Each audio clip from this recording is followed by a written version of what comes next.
Konica. Yan, ganyan ang display niya.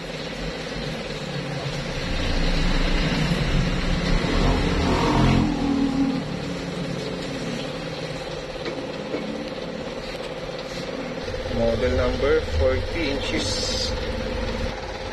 Ito yung main board. 5 signal, 5 pair. 5 pair signal ito. Tapos ito yung gamit na panel. Panda.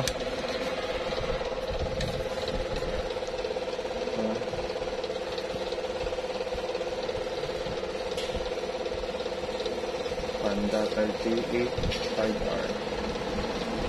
Isang problema niya, guwit-guwit. Try natin remove yung isang side. Tanggalin natin isang side. Tapos testing natin.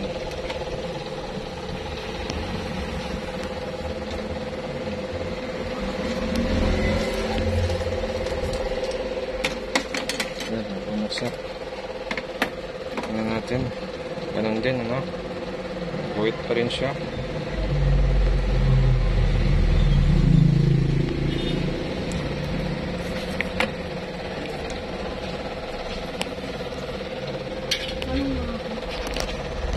Okay, so kompleto ang supply. May BGL tayo. May BGL tayo. May BGH tayo. At pumasok din yung supply natin.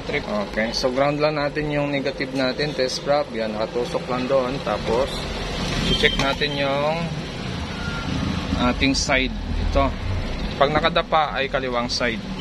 Check lang natin yung supply natin dito. Yan. So mayroon tayong 3.3 volts. Okay yan. Pumasok doon. Malamang may side cup ito. Ito negative 6 natin. Okay rin. Tapos yung ating BGH. Ito. BGH natin okay rin. Mayroon din siya. So complete yung supply na ito. At ito lagi tatandaan nyo, no? Pag nag-check kayo sa mga panel na mayroong side cup, ay laging magkakatabi ang BGL at BGH saka yung 3.3. Laging magkakatabi yan sa side na rito. Yan. Okay? So complete supply, pero ang display natin ay guwit-guwit. Yan, no? Yan. So pag ganito issue, try na lang natin ito kung mayroon itong side cup. Pag may side cup ito, pwede mong missing supply sa side cup natin. Pero kung sunog yung side cup natin, ay negative na. So try natin buksan yung panel nito para makita natin yung side cup at ma-check din natin yung supply ng ating side cup. At kung bago lang kayo sa aking channel, huwag kalimutan mag-subscribe. Sa mga nakapag-subscribe na, maraming salamat sa suporta nyo sa channel natin. Okay, so ito yung kanyang side cup. Yan. Mayroon itong dalawang side cup. May side cup dun sa taas, saka mayroong side cup dito sa baba. Okay, so ito na. Nakuha natin yung data nito sa Google. Yung data number, ito. 8656MC607. So yan yung may tanggal na na balat, yan yung BGL natin. Tapos sa kabila naman yung may tanggal na balat doon, yan yung BGH natin. So yung data nito may makukuha kayo sa ating Google. Yun, nag-Google ako, lumabas yung data doon, kaya hindi kayo mahirapan maghanap. Hindi ko lang may plus dito dahil baka masapol yung ating channel.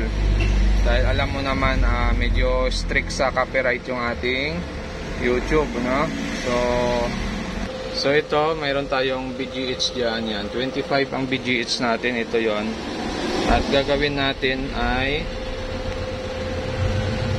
isusundot natin doon sa missing supply natin. Yan, ito. BGH ang ating missing supply. So makikita nyo, yan, lumabas yung no signal, ano? Yan, no? Yan. Okay, so minto siya kasi tinanggal natin yung ginamper natin. So yun lang naging problema ng ating unit. Missing lang yung BGH niya. Kaya mapapansin mo yung display nito, nagmo-move yung yan, yung parang white na yan. Nagmo-move siya dito. No, parang missing BGH or minsan missing BGL. Okay, so ito na. Bali, natap na natin yung jumper natin mula sa top board dito. Mula dito yan. Tinap natin yung BGH natin dyan. Tapos naglagay tayo ng maliit na wire, manipis. Yan. Tapos tinap na natin doon sa BGH na pin or circuit. Test point niya. So nakatap na yan, testing natin. Titingnan natin kung lalabas na yung logo nito. Yan. So lumabas na si Konica. Okay na, no? So yun lang naging problema nito. BGH lang. Smart na rin ito.